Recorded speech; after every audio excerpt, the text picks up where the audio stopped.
Challenge accepted. Let's see. Random fact about space. This could take a while.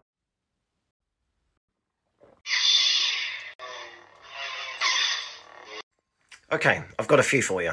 Welcome to Mercury, a planet that nobody really gives a shit about and is usually forgotten. What if I told you that there's a high chance of there being water on this planet? Despite the fact that it's the closest planet to the Sun and temperatures range from 430 degrees Celsius to minus 180 degrees Celsius. Unlike Earth, which has an axis that it tilts on, basically it orbits at a slight angle around the Sun, so we get seasons. Because Mercury doesn't have a tilt and it doesn't have an atmosphere, there are some areas on the planet where sunlight just doesn't reach. And because there's no atmosphere, there's no circulation, so you either get extreme hot or extreme cold. Well, deep inside some of these craters, they found evidence of water ice. And you're probably thinking, how on earth did it get there? And I'll tell you how.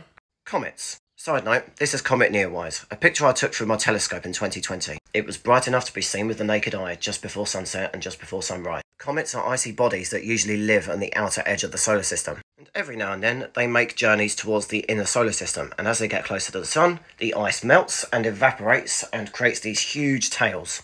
And sometimes planets end up in the path of these comet tails, which is probably what happened to Mercury and is how it got this water ice. And because sunlight never manages to reach these areas, it's probably going to stay there forever. Fact number 2. This is Io, the closest of Jupiter's large moons. It's only a little bit bigger than Earth's moon. What if I told you it's the most volcanically active body we've ever found? It's so active that you could draw a map of it today and it would be wrong tomorrow. Second, it absolutely stinks down here. So you're probably wondering how on earth a tiny object the size of our moon can be the most active body in the solar system. Well, I'll explain why. As most of us are taught in school, the power of the moon's gravity can move oceans on the Earth. Now imagine what the power of giant Jupiter can have on tiny Io. Now, as Io is orbiting around Jupiter, it actually approaches Jupiter closer at one point than it does another. And when this happens, it changes the gravitational force around the moon, and it results in a gigantic squeeze kind of thing. It's called tidal forces. Basically, Jupiter's gravity is heating the interior of Io up to ridiculous temperatures. So you end up with volcanoes going off everywhere.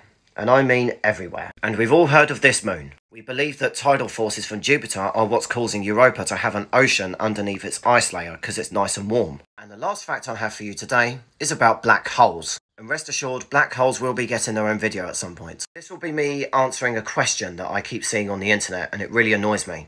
What's at the end of a black hole? The answer is nothing. Forget these fantasies of other universes, because it's not actually a hole. It's an area of space where gravity is so high that even light can't escape. If you fell into one, you would simply be crushed, and that's the end of it.